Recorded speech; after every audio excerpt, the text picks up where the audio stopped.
വളരെ പെട്ടെന്നൊന്ന് നമുക്ക് വടക്കൻ കേരളത്തിലേക്ക് കോഴിക്കോട് കേന്ദ്രീകരിച്ചുള്ള വാർത്തകളിലേക്കൊക്കെ ഒന്ന് പോകാം. ഈ നിലമ്പൂർ ഉപതെരഞ്ഞെടുപ്പുമായി ബന്ധപ്പെട്ടാണ് ഏറ്റവും പ്രധാനപ്പെട്ട വാർത്തകളൊക്കെ അവിടെ നിന്ന് വരുന്നത്. ഈ തെരഞ്ഞെടുപ്പിനൊക്കെ വളരെ സജീവമായി അല്ലെങ്കിൽ സജ്ജമായി നിൽക്കുകയാണ്.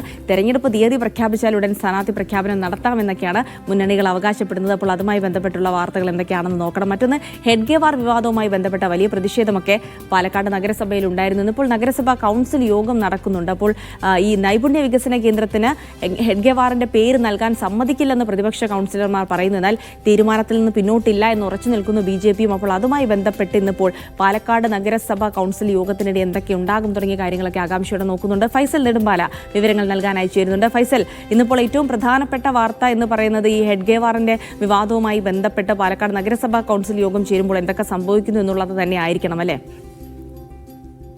തീർച്ചയായും ജിൽസി, കഴിഞ്ഞ കുറച്ച് കാലങ്ങളായി പാലക്കാട് നഗരസഭയിൽ ഏറെ വിവാദമായി നിൽക്കുന്ന ഒരു വിഷയം തന്നെയാണ് ഈ ഹെഡ്ഗേവാറിൻ്റെ വിഷയം. അതായത് ഈ നൈപുണ്യ വികസന കേന്ദ്രത്തിന് ഹെഡ്ഗേവാറിൻ്റെ പേര് ഇടണമെന്നുള്ള തീരുമാനത്തിലാണ് BJP ഉണ്ടായിരുന്നത്. എന്നാൽ ഇതിനെതിരെ ശക്തമായ പ്രതിഷേധമാണ് പ്രതിപക്ഷ പാർട്ടികളൊക്കെ തന്നെ ഉന്നയിക്കുന്നത്. ഇതുമായി ബന്ധപ്പെട്ടുകൊണ്ട് ഈ മുൻകൂർ അനുമതി, അതായത് ഈ നഗരസഭാ അധ്യക്ഷ മുൻകൂർ അനുമതി വാങ്ങിയിട്ടുണ്ട് എന്ന് നേരത്തെ പറഞ്ഞിരുന്നു. എന്നാൽ ഇത് പച്ചക്കള്ളമാണ് എന്നുള്ളതാണ് പ്രതിപക്ഷത്തിൻ്റെ ആരോപണം. ഇത് ഒരിക്കലും ഈ ഒരു നൈപുണ്യ വികസന കേന്ദ്രത്തിന് ഹെഡ്ഗേവാറിൻ്റെ പേര് ഇടാൻ അനുവദിക്കില്ല എന്നുള്ളതൊക്കെ തന്നെ കഴിഞ്ഞ ദിവസങ്ങളിലൊക്കെ തന്നെ പറഞ്ഞത്. അതിനിടയിലാണ് ഇത്തരത്തിൽ ഇന്ന് ഒരു നഗരസഭാ കൗൺസിൽ യോഗം ചേരുന്നത്. അതുകൊണ്ട് തന്നെ ഈ കൗൺസിൽ യോഗത്തിൽ വലിയ തരത്തിലുള്ള പ്രതിഷേധങ്ങളൊക്കെ തന്നെ ഈ പേരിടുന്നതുമായി ബന്ധപ്പെട്ട് ഉണ്ടാകുമെന്ന് തന്നെയാണ് നമ്മൾ മനസ്സിലാക്കുന്നത്. മറ്റൊന്ന്, നേരത്തെ ജിൽസി സൂചിപ്പിച്ചതുപോലെ തന്നെ ഈ നിലമ്പൂർ ഉപതെരഞ്ഞെടുപ്പുമായി ബന്ധപ്പെട്ടുകൊണ്ടുള്ള ഒരു വാർത്തയാണ്. തിരഞ്ഞെടുപ്പ് ഔദ്യോഗികമായി ഇതുവരെ പ്രഖ്യാപിച്ചിട്ടില്ല. എന്നിരുന്നാലും മുന്നണികളൊക്കെ തന്നെ അതുമായി ബന്ധപ്പെട്ടുകൊണ്ട് എല്ലാവിധ സജ്ജീകരണങ്ങളും പ്രവർത്തനങ്ങളൊക്കെ തന്നെ മുന്നോട്ട് പോകുന്നുണ്ട്. ഓരോ ദിവസവും അതുമായി ബന്ധപ്പെട്ടുകൊണ്ടുള്ള യോഗങ്ങളും എല്ലാം തന്നെ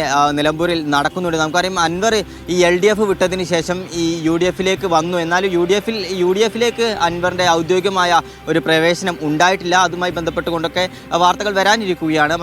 അതുമാത്രമല്ല, ഈ അൻവർ ഈ LDFിൽ നിന്ന് വിട്ട് UDFിലേക്ക് വന്നത് എത്രത്തോളം UDFിന് ഗുണകരമാവും എന്നുള്ളത് അറിയണമെങ്കിൽ നമുക്ക് ഈ നിലമ്പൂർ ഉപതെരഞ്ഞെടുപ്പ് നടക്കണം. എന്തായാലും UDFിൻ്റെ കൂടെ ഉറച്ചു നിൽക്കുമെന്ന് അൻവർ നേരത്തെ തന്നെ പ്രഖ്യാപിച്ചതാണ്. ഒരു പ്രവർത്തകനായിക്കൊണ്ട് അല്ലെങ്കിൽ ഈ തെരഞ്ഞെടുപ്പ് കഴിയുന്നത് വരെ UDFിൻ്റെ കൂടെ ഉറച്ചു നിൽക്കുമെന്ന് അൻവർ പറഞ്ഞിട്ടുണ്ട്. അത് എത്രത്തോളം, ഈ അൻവർ എഫക്റ്റ് എത്രത്തോളം നിലമ്പൂരിൽ ഉണ്ടാകുമെന്നുള്ളത് കാത്തിരുന്ന് കാണുന്നു. ഇനി തെരഞ്ഞെടുപ്പൊക്കെ വരാനിരിക്കുകയാണ്. തദ്ദേശ സ്വയംഭരണ തെരഞ്ഞെടുപ്പും അതുമായി ബന്ധപ്പെട്ട നിയമസഭാ തെരഞ്ഞെടുപ്പൊക്കെ മാസങ്ങൾക്കുള്ളിൽ തന്നെ വരാനിരിക്കുകയാണ്. അപ്പോൾ ഈ അൻവർ എഫക്റ്റ് എത്രത്തോളം നിലമ്പൂരിൽ ഉണ്ടാകുമെന്നുള്ളത് ഇരു മുന്നണികളെ സംബന്ധിച്ചിടത്തോളം അവരുടെ ഒരു അഭിമാനത്തിൻ്റെ പ്രശ്നമായി തന്നെ നിലനിൽക്കുന്നതാണ്. മറ്റൊന്ന്, കോഴിക്കോട് നിന്നുള്ള ഏറ്റവും പ്രധാനപ്പെട്ട വാർത്ത എന്ന് പറയുന്നത് BJP സംസ്ഥാന ജനറൽ സെക്രട്ടറി MT രമേശ് ഇന്ന് മാധ്യമങ്ങളെ കാണും. രാവിലെ 11 മണിക്ക് BJP ജില്ലാ കമ്മിറ്റി ഓഫീസിലാണ് മാധ്യമങ്ങളെ കാണുക.